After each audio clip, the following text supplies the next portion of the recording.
अहिले स्वर्णिम वाग्लेको एउटा कल रेकर्डिङ सामाजिक सञ्जालमा डढेलो जस्कै फैलिएको छ। यदि यो केवल व्यक्तिगत कुराकानी हुन्थ्यो भने हामीलाई कुनै चासो हुने थिएन, तर यो रेकर्डिङमा भएका डिल र योजनाहरू सुन्दा लाग्छ मुकुल ढकालले महिनौं पहिले गरेको त्यो भविष्यवाणी आज सत्य साबित हुँदैछ।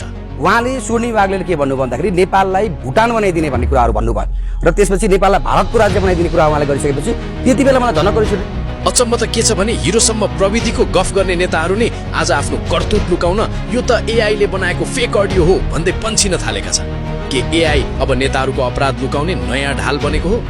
मुकुल ढकालले भनेका थिए पार्टीभित्र केही मानिसहरू बाह्य स्वार्थ बोकेर छिरेका छन्।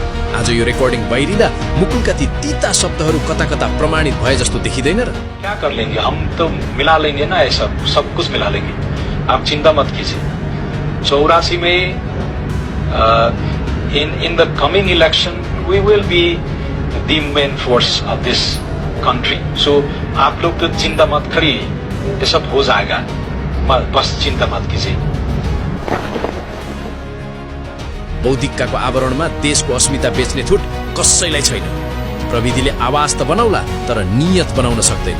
तपाईलाई के लाग्छ, यो साँचो अडियो हो कि सधैँ जस्तै एआई को बहाना?